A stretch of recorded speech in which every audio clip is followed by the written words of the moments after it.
Hello, hello, and welcome to the Finding the Unicorn in You podcast. What a beautiful day to inspire lives. My name is JAIME RAYGOZA, your host, and I am so excited to have you here. Let's get ready to meet some fantastic unicorns and learn how to unleash the inner unicorn in you. Let's get started. Hello, everyone. Welcome to another episode of Finding the Unicorn in You. Today, I have a very special guest. He is an author and the owner of Get Out of Your Head, a brand and book series that seeks to help folks overcome anxiety and depression. By trade, this individual is a software developer. He combines his experiences in tech with previous mental health battles to draw parallels between computer systems and the human mind and give readers practical strategies to evade their own psychological demons. So without further ado, I have Mr. Brian Sachetta. Hey, Jaime. Thank you for having me. It's a pleasure to be here. I'm really excited to have you here. I'm really dorking out over both of your books. I am a mental health advocate and I've been in the field for 10 years. Just reading through it, it brings things at a simple way for people to understand it. It's relatable and it is spreading advocacy at its best. So why don't you talk about Get Out of Your Head? Thank you for the floor here. That was my overall approach with that first book and even with the second one too, but just the writing style across all of my work is really trying to fuse some of the science that's out there in the research with personal stories. I look at it from the standpoint of I am not a doctor. I'm not a clinician. And so I can't diagnose, I can't treat that sort of thing, but I can talk about my experiences and then say, hey, even though I can't treat you, here is some research that I have looked at that is helpful for me. This is how I've integrated it into my own life. And then we talk about it, right? With that first book, it was the product of having dealt with anxiety on a personal level for 10-ish years. And along the course of my own journey, it was like I started off 17, 18 years old, not having any idea what I was doing. When you haven't identified what the problem is, it's very unsettling. Not only do I not know how to move forward, but I don't know if I'm dying. If you have a panic attack and you don't know what that is, I'm having a heart attack, I'm losing my mind, that sort of stuff. For me, it was the process of having learned a lot of things along the way and also having made progress with anxiety and depression in myself. And then connecting back to the idea that not just for myself is this stuff painful, but for so many people around the world, especially with us being it's in the space, you just have to know how painful it can be in yourself and then have empathy and be like, if they're dealing with what I'm dealing with, it's probably pretty bad too. All of my work grows out of a mission of seeing the pain in other people and being like, in some small way, I want to help alleviate that and help people along their journeys, along their struggles, because man, it can be a tough place at times if you don't know where to turn. I've struggled with anxiety my whole life. My first anxiety attack was when I was 17 years old. I was working at a lifeguard facility. I remember I had my high school finals, was getting ready to graduate. I didn't know where the heck I was going to go to school. I was in the lifeguard stand. All of this was just going through my head and I lost sensation of my face. I whistled to somebody, I have to go to the restroom. I felt like I couldn't breathe and I felt extremely hot. In the locker room, I was like, let me take a cold shower. As soon as the water hit my face, I started having what was similar to a seizure. But I was conscious. I lost control of my limbs. I started shaking profusely. I'm on the floor seizing and like thinking, what the heck is going on with my body? I've never experienced something like this. A coworker come in, called the paramedics. All of my coworkers were there. Management was there. And it was this whole spectacle. I'm here naked on the floor. Paramedics come and they help me out. They calm me down. And then they're like, oh, he's fine. He just had a panic attack. And everybody was like, oh, okay. And they walk out. And the first thing that came to my head, I was like, why did no one put a towel over me? And then two, what the heck is a panic attack? But all of that just came rushing through my head. And I hadn't thought about that incident in years. And it wasn't until I was reading that story about, you were talking about a date that you had, and then you had an anxiety attack in front of that girl. It's insane how all of this is so relatable. And I'm pretty sure there's so many other people that have different types of anxiety attacks. So for you, your anxiety attack, it looks like you start having like tremors. Is that correct? Yeah, that's one way to put it. I would say either tremors, palpitations, a combination of all of those things, like shakes, if you will.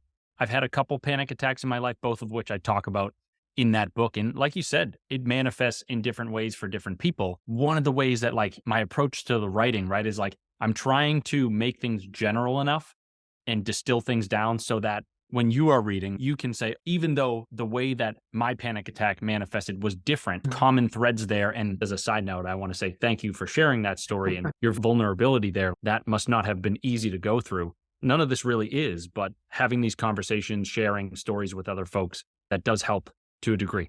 The whole point of getting our story out there so people know that even though it may be as insane as both of these examples, but it could be a small thing. I've seen people that have anxiety attacks and they just go into catatonic state and they just don't, they freeze and they can't move their body. Like they have body paralysis or they mimic heart attacks or they can't breathe. It varies from person to person, it manifests differently. But a lot of people don't know what it is. One of my best friends was telling me, like, I feel like I was gonna die. I feel like I was having a heart attack. My chest really hurt. She got rushed to the emergency room and she was getting it again. And I told her, like, hey, you're probably having an anxiety attack, which I actually referred her to your book. It's important to talk about these things because you'll be surprised at how many people don't know that you can have a panic attack and they don't know what it looks like. Definitely. The idea of being vulnerable, opening up, having these conversations. If we zoom out like super high level, a lot of people deal with anxiety. A lot of people deal with nervousness. You can look at certain websites, if with the National Institute of Mental Health, they'll say that maybe 1 in 5 deals with anxiety or some sort of mental health disorder each year. There's the statistics. And then there's also what doesn't get reported, what people don't want to talk about. The more people that you talk to, the more people are willing to say, yeah, maybe I'm not going to call it an anxiety disorder.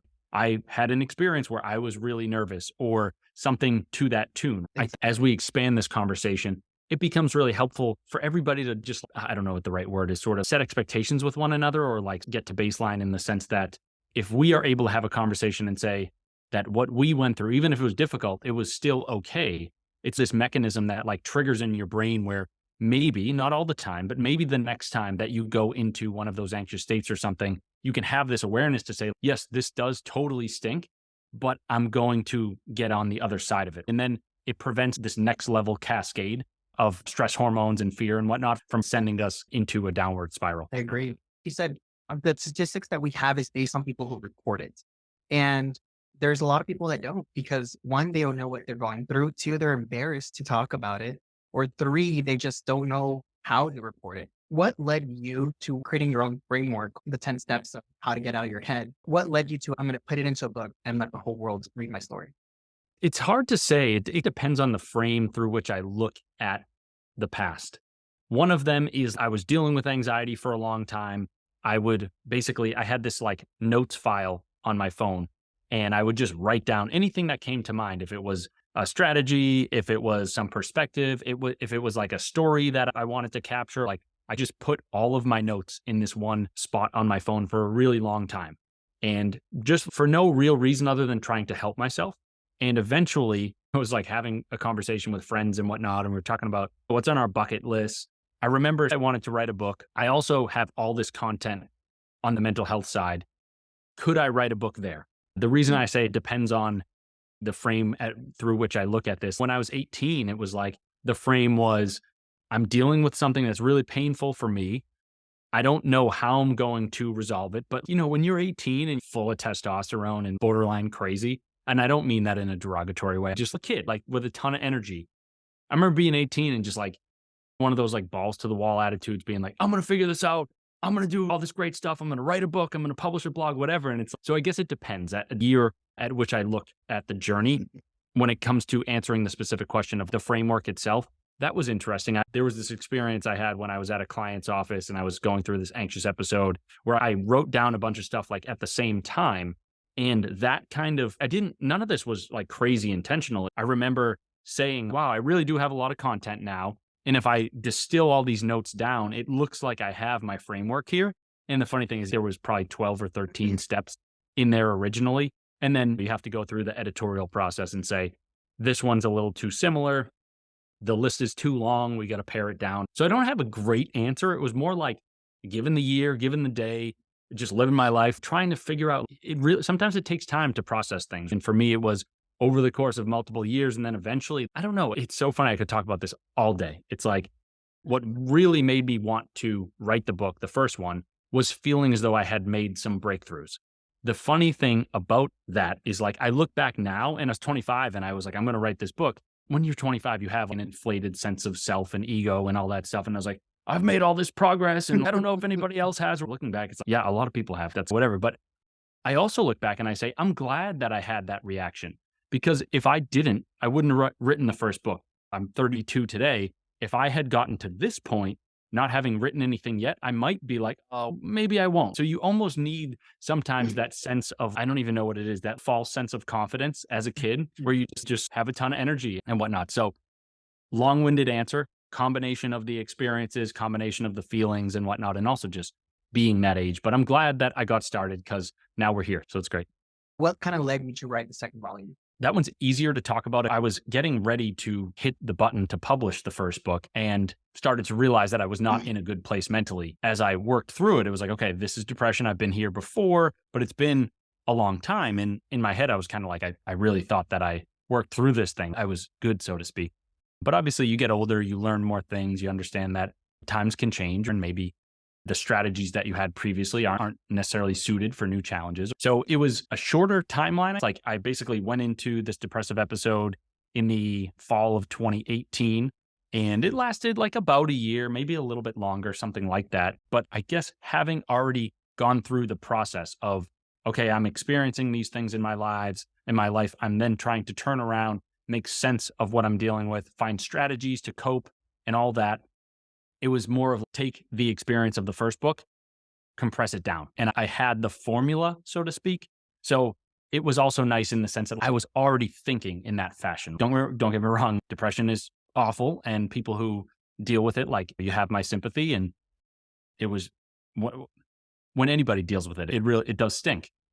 It was the same for me. I'm not trying to sit here and be like, oh, I solved it all and whatever, but I wanted to put, again, following that playbook of wanting to take my experiences and put forth something that would be helpful for folks, but also authentic. There was a lot of times during that depressive episode where I was, okay, I'm going to start writing. And I'm like, I can't start writing until I've made progress here. Because if I'm writing this book and I'm still like really struggling with this stuff every day, like that's not authentic. That's not helpful for folks. It goes against the mission that I'm on. I want to provide stuff that is actionable, concrete, and helpful for folks. And if I can't do that, like I have to hold off. So I did have to hold off a little bit, but eventually got to a place where I felt comfortable. And I did a lot more research for this one. So there's fewer stories in the second book than the first, but similar writing style, I guess. And yeah, it was just really wanting to help people. I'm really excited to read that one. What's something I really like about your book is that you don't say this is the solution on how to fix it. And it's more so this is how you navigate through it because it is a continuum. There's life is a roller coaster. You're going to have ups and downs. There's going to be days that your anxiety is going to get the best of you, and that's okay. There's going to be days that you're going to be conscious of these techniques and be able to use it. Same thing with depression. And I really like that. There's so many people out there claiming you can fix it and get rid of it forever, but we all get through very traumatic events, AKA the pandemic, where our world gets turned upside down and we don't know what's left or right or what's going on. And tools like these are so crucial to help us get through every single day. Absolutely. I couldn't agree more. And the general approach is like this balancing act of like, I don't want to put it out there and say to folks like these diseases are so difficult that you'll never overcome them. At the same time, I don't want to paint the picture of, oh, do these 3 things and anxiety's gone. In reality, it's somewhere in the middle of you absolutely can work your way through these things, but it can take time. It can take a lot of pain, a lot of effort, but you definitely can. The most important thing, which you alluded to, is really developing that solid foundation of understanding that, okay, no matter what life throws at me next, I have some base of knowledge that I can leverage to try to apply to a new situation. I can't promise that every single situation that life throws our way is one that we're going to be 100% prepared for. But the overall idea, like you were talking about, is just being able to say, I have this mental health toolkit over here. I have a bunch of different ideas in it. They've worked for me in certain situations in the past. I'm going to try to apply them in new situations. And then every once in a while, we have to grow. We have to find even new solutions to newer problems, but we're leveling up along the way and we're doing our best. Nobody's claiming that it happens overnight or that Rome was built in a day, but yeah, we're just doing the best we can. You mentioned the balancing act. So like we all go through several transitions or several pivots that kind of throw us off guard. So why don't you tell us something that maybe a transition or a period during the first book or the second book or even now that kind of threw you off guard, but got over it? Yeah, so I do talk about this in the second book. And I do want to preface and say, I'm definitely not trying to say that this was crazy difficult, just something that like I was unexpected for me. I frame it in this sense in the second book, which is basically a lot of us say to ourselves, when something happens in particular, like when I get that new car, when I get that new job, when I get that new house, like I will be happy. And so it's these I'll be happy when statements. And I had developed something like that for myself. I was working at a job. I didn't like it per se. I was fine, but just I was stuck there, and I tried this new path for myself where I was like, if I can just find this job where I'm making more money, working sort of a flexible, maybe even remote schedule. I work in the software development space. So I was doing some sales at the time. And I was like, I want to get back into building product because I like having that sort of hands-on approach. And also if I could be working from the beach or working from here or wherever, digital nomad sort of thing, and be able to, if I want to take the day off, take the day off. If I want to take a couple hours off and go to the beach, I'll do that, or something to that tune. So I created this sort of, again, I'll be happy when narrative of like, I'll be happy when I'm able to quit my job and jump onto a new project or a new job that fits the criteria that I've outlined in my mind. And again, I do like to caveat this story just in the sense that like when it comes to difficult things and depression, like this is just not really one of them, but it was like people have been through so much worse than what I'm going to talk about. It's also important to remember that we can fall into depressive states in the same fashion that I'm going to describe, in the sense that we feel as though we don't have a strong foundation. We feel as though those narratives that we set for ourselves were like false rainbows or false pots of gold at the end of the rainbow. So I got this new job and I said to myself, as soon as I have it, I'll be happy because I'll be able to work remotely and flexibly and all that sort of stuff. And like a month in, I am so darn miserable in this job. I was on a project. I was getting paid. We had nothing to do. There was no direction, anything like that. And again, I'm like, this is a very privileged take to be able to have. I definitely want to say that. But it was also like, there was other forces behind this depressive episode. It wasn't just this, but it was one of the, getting to the transition piece of the question. It was like, I moved to this new job and I was like, things are going to be hunky dory. But like, why are they not? Like, why am I so miserable? I'm supposed to be happy. And sort of the takeaway here, or I don't know, the way that I work through it is like understanding that life doesn't always go necessarily the way that we want it to. Again, if this is the worst thing that's ever happened to me, of getting a bad job or a job I didn't like, then I'm the luckiest person on earth, absolutely admitting that. But at the same time, like we have to be ready for the fact that these narratives that we've set for ourselves, they might come to fruition and we might not like them. And so what was really the challenge that I had was I expanded upon the sort of like, I blew things out of proportion. I basically said, if I looked forward to that job for however many years, and then I finally got it and I'm still not happy, am I ever going to be happy? Will anything ever make me happy? And as soon as you start asking yourselves those questions, you fall into these patterns of helplessness and hopelessness, which I talk about in the second book, are the hallmarks of the disease of depression. And so it's, again, one of those things of the ethos of my brand, Get Out of Your Head, is like, do your best to avoid those questions, to stop asking them to yourself, because we create a lot of the misery in our own lives. It's almost the second order level misery where there may be a stressor that comes in, whether it's we lose a loved one or a job. Don't get me wrong, we obviously need to grieve, and our capacity makes sense for us and find our way. But there is also that second layer effect where it's another story that I talk about in the second book. Is I lost my grandmother around this time, and she lived a great life. She's one of the best people I've ever met. And it was very sad. She was 90 years old. 90-year-old people, they get old, they pass away. So it was very sad, but it's almost, so there's the stressor. And then there is the second level effect. I remember being at her wake and thinking to myself, is life just awful and meaningless? And everybody that you love is going to die. And we're all here alone and that sort of stuff. And I know I just opened up an absolute can of worms right there. Again, there's the stimuli of this did happen. And then there's the reaction of this is what I'm doing with it. And along this whole process, this transition process, it was like, I said to myself, eventually I was like, I know that these questions, like you want to ask them because these situations are scary and unsettling, but you have to stop because you're just perpetuating your own misery. Throughout that process, throughout that transition, it was like, getting real with myself and being like, dude, you're not even living your own brand right now. You're not living your own value of Get Out of Your Head. You're spending every darn day in there. Again, another kind of long-winded answer, but that was a lot of it for me, was like understanding that like the questions you ask are like so darn powerful. And we all know that like on a cognitive level, but really on an emotional, intuitive one, when we're in the middle of that fire, we're not always necessarily like having that same perspective and applying the knowledge in the right way. So that was what helped me through that transition. There's other stuff in there too, but that's what I wanted to cover there. One of the unfortunate things that happens with mental health advocates or people working in the mental health fields, even though you have all the tools on how to handle these issues, we tend to avoid them when we're in them because it's so easier for us to look at an outside perspective and give you the details in there. But when you're inside the box, you can't really get out of your head that easy. You really have to force yourself to be conscious of it. And like I said, sometimes you're just not going to be in the right mind space to remind yourself. So it's okay. And one thing I always tell people is never compare your experience with someone else's, because everybody's struggle is different. One of the analogies I always like to use is you're born with the backpack.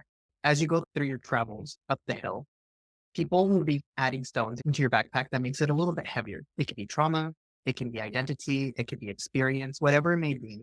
There's certain things that are going to pull you back. In life, we have some privileges, such as if you have high access to education, somebody takes away that stone, or let's say you experience a certain childhood trauma, then somebody adds a stone. So there's always going to be this balancing. So never compare yourself. You see someone ahead of you because you don't know how many stones they're carrying at that point that led them to that part. And you don't know when they're going to slow down and you may surpass them at a certain point.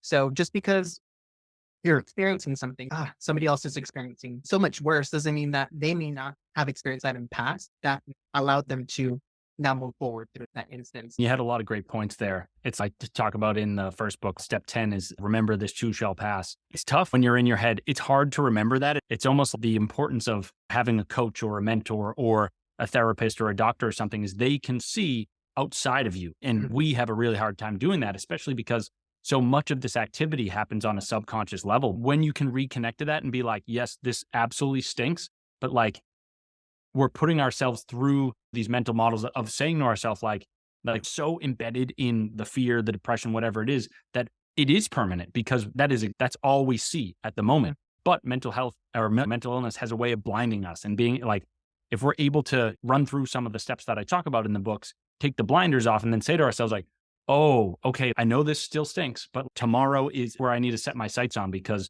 tomorrow's a place where I'm not going to be fearful anymore, or maybe specific to the situation itself. Exactly. And if you had the opportunity to go back and talk to your younger self, what is some advice that you would give yourself that would make your life a little bit easier? I feel like the knowledge of knowing that a lot of people struggle with this sort of thing would have been really helpful early on.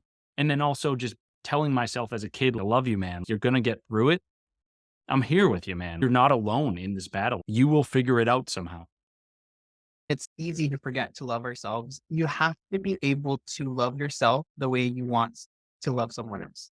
Treat yourself with the same love that you would someone that you actually love. You have to be able to love yourself unconditionally because that's where you start off and that's where you're going to end off. It's always going to be you, your head. So treat yourself a little bit nicer.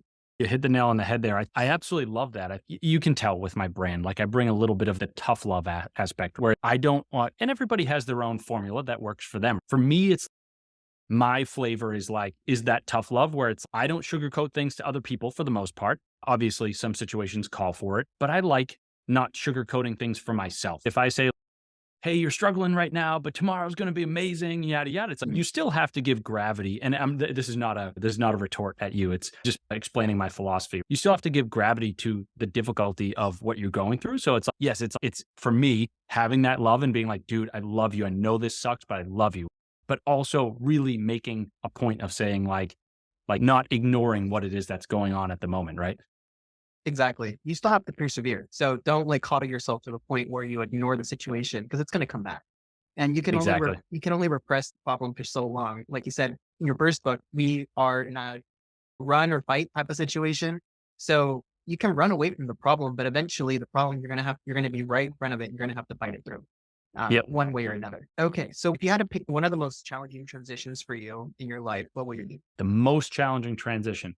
Oh man, this is not really a transition. So I'm stealing your question and flipping it around. There was an incident that occurred when I went on vacation in 2018 with my family. We were on the island of Hawaii and it's a documented thing. Like there's a Wikipedia page for it and whatnot. So basically there was testing going on of the emergency alert system and somebody who was testing the system accidentally hit the wrong button. And so what ended up happening was everybody, I believe, on the island, like the entire state, possibly it might have been like, depending on what island you were on. But so everybody got like one of those, almost as if like an Amber Alert, the same sort of like buzzing notifications, like blaring notifications to their phone that basically said that there was a nuke coming to Hawaii. I forget, 38 minutes where like we're watching the news and all the news anchors are like, we have no idea what's going on. We think that Hawaii is about to get nuked. Run for cover, like all this, whatever. And this is not, again, I stole the question. This is not really a transition question, but it was more like another one of those moments where I deluded myself into thinking like, I've got this anxiety thing down. I'm like coasting along in this good period of my life. Everything's good. And some of it is like when you go into a really intense emotional state, everything else is magnified. So you may look around and say, oh, that's bad too, and that's bad and whatever. But it was this period of my life where I had lied to myself and saying, yeah, dude, everything's good. And in this moment, it was like knowing that it seemed like we were about to die. It was like, we're about to get nuked off the map.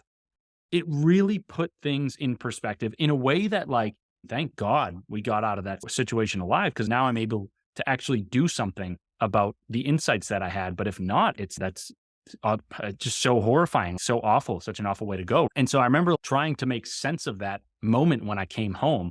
And it's almost the opposite of a transition. Like rather than like it being a difficult transition, it quickly put me into a new frame, which was reconnecting to the understanding. Like there's two ways of looking at like the brevity of life. One is looking at it and being like horrified because in the spectrum of eternity, you're a drop in the bucket. The other is looking at it and saying, life is short, make the most of it.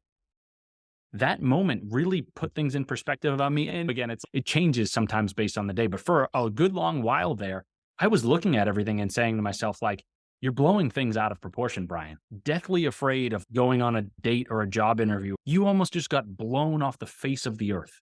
Like, what is scarier than that? And also, not only that, but like, what is scarier than in that moment saying to yourself, I didn't live the way I had planned. And so it really made me get real with myself, where I was an absolute mess that day. It was embarrassing in the sense that like when you are that desperate, it was like I was bawling my eyes out in front of my entire family. And I was embarrassed because it was like, I know it was this like crazy emotional thing. And we really did think we were going to die, but I'm not usually that open in front of people, or at least in front of like with my mom, like we talk about everything. But it really made me get honest about, okay, man, you've lied to yourself about enjoying your job. You've lied to yourself about where you are in your dating career or your personal relationships. You've lied to yourself about getting this mental health brand started at some point. Again, I stole the question and flipped it for my own purposes. But instead of like difficult transition, it was like I was already stuck in this rut and I didn't know it. I guess I don't know how to say it, but kind of by the grace of God, like something came along and pushed me forward. And it was like within a couple months, I had quit my job and I had tried to find this new job where I thought I'd be happy about that one. And then I was like, you really got to finish this book that you've been working on. You've been dragging your feet. Like you got to get going.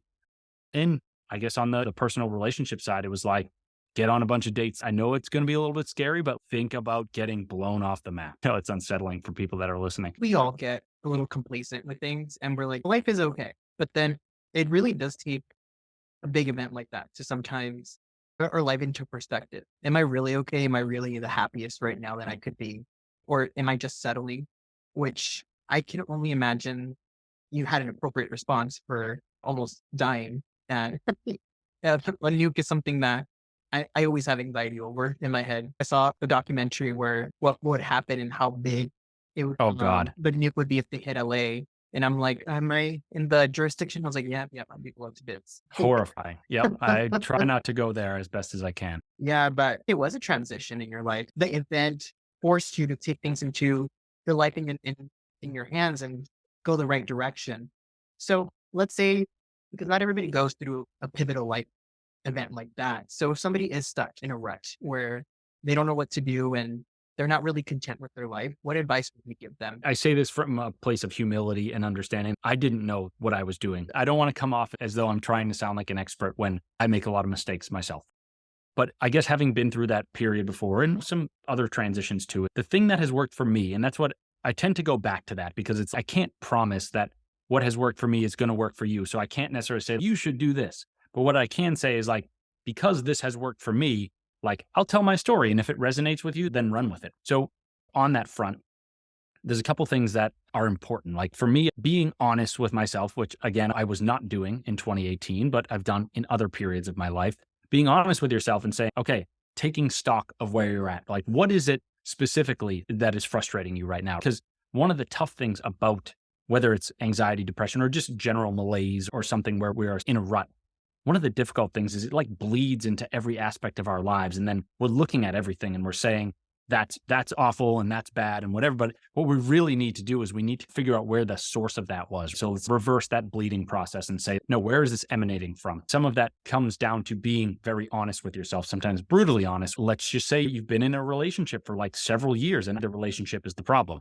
Could you go to couples therapy? Could you talk with like friends and loved ones? Could you talk to this person one-on-one, your significant other, things like that? So figuring out what those options are, trying a couple of them out. I would say probably go for the most radical one. I would probably go for last. If it's, oh, immediately I'm broken up with this person, I'm moving out of the house and I've taken all my belongings with me. But you want to be careful that you can recover from the decisions that you make if they may have like severe negative consequences. But it really does come down to listening to those feelings and then figuring out what the potential solutions are. The other thing that's important too is like sometimes when we're stuck in our own heads, it's hard for us to see outside of ourselves to see that things could change. So sometimes just having a conversation with someone, whether it's a good friend, best friend, a parent, a confidant, a therapist, sometimes just talking our problems out, it can be really helpful for us. And one of the great things about therapy, like therapists will say, I am not here to solve the problems for you. I am here to listen and let you work through them. And one of the funny things about that is, in a way, it's almost the patient is the one doing the difficult work. It's also kind of the point is you need to get these things out in the open. All of a sudden, you start talking about them, you start chewing them over in different fashions.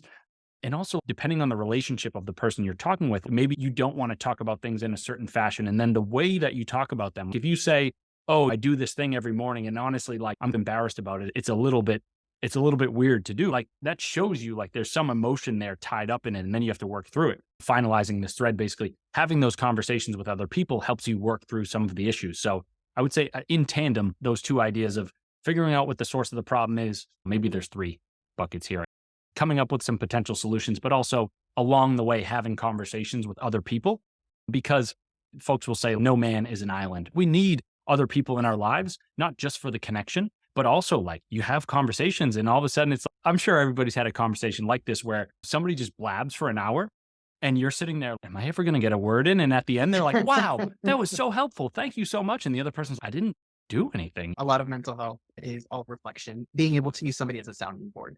My therapist probably says 2 sentences or 3 sentences at most during our session. And Wow. it's just me talking myself. And it's funny because you start going into circles and you answer your own questions. But as we're going towards the end of the interview, I have one last question, which is a question I ask everybody on the interview. The unicorn is a person that shines above everyone else and they do things that normal people will not challenge doing. You've showed us throughout the whole interview that you have a lot of unicorn qualities. You're very vulnerable. You are an advocate of mental health. You're able to talk about what you've gone through and how you persevere through each obstacle. So in your eyes, what does somebody have to do to reach that unicorn level? What quality would they have to do in order to have their unicorn transformation?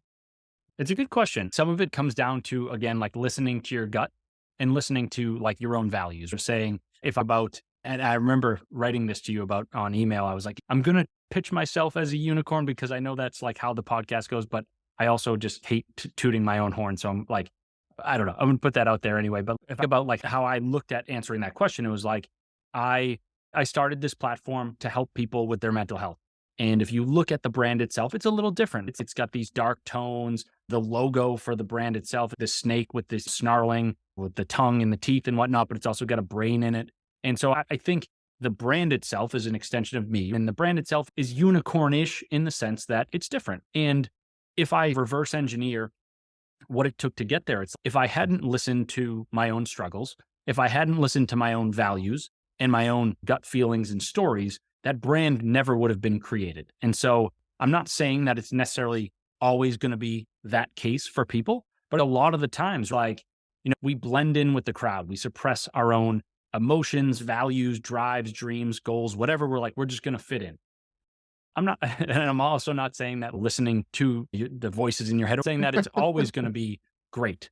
But I do think that a good amount of the time, listening to what your heart is telling you and listening to your values and your dreams can lead you to good places. And one of those places might be unicorn status, if we want to call it that. So it is important to listen to those feelings. And it's the best thing about that strategy is if it doesn't work, you can always course correct. You can be like, okay, I tried that. That wasn't unicorn land. I'm going somewhere else. Exactly. Trial and error. That's the way you have to get through life, learning through each step of the way. This has been an amazing interview. I loved every single minute of it. So if someone wants to follow you in your work, what's the easiest way to get in contact? Yeah, best place to find me is on getoutofyourhead.com. So it's all one word there, no dashes, no spaces. I am active most on Instagram. So the handle there is Get Out of Your Head. Again, all one word, no dashes, no spaces. We'll see if I add some more forms in the future. Obviously, TikTok is very popular. You got to I have to figure out where to put my time. So there's so many different places that you could put it, but I'm trying to get the most efficiency I can. Perfect. So I'll leave the links in the show notes so everybody can just click it and get straight to you. And if you want one piece of advice or one thing that you want the listeners to get out of this podcast today, where would it be? It is absolutely like the notion that you are not alone in your struggles. Anxiety, depression, all the related diseases, PTSD, OCD, like they are really hard to get through. But other people go through them too, and that means that we can talk to other people about those things. They will listen, they will understand. The more that we get these problems outside of ourselves, out of our own minds, out of our own stomachs or guts, the more we'll be able to open ourselves up to different insights and perspectives. And also, like, maybe a lot of love. Maybe what it takes is for us to raise our hands and say, look, mom, look, dad, whoever it is, I am struggling with this thing. And they're like, we didn't know that. Thank you for saying that. We're here to support you in any way we can. Now, obviously, like, not everybody has those same kinds of figures in their lives, but maybe it's a friend. Maybe it's someone like yourself, Jaime, or me. We just got to remember it's okay to go through these things. We got to speak up when we are having issues. Oh man, it sucks to lose people to this stuff. And that's one of the reasons that I write about this, right? It's a really cool thing for a lot of us. And the more that we can put this mission and this sort of perspective out there of telling people like they're not alone in what they go through, hopefully we help save some people. I completely love that. And yep, we just have to talk about it. That pretty much concludes the interview. Thank you so much for taking the time to being here out of your busy schedule and talking about what you do. For all the listeners, if you like this content, make sure to leave us a 5-star review. And episodes come out every Friday at 7 a.m. But other than that, I hope you have a good day. And thank you once again for being here. Thanks, Jaime. It was great.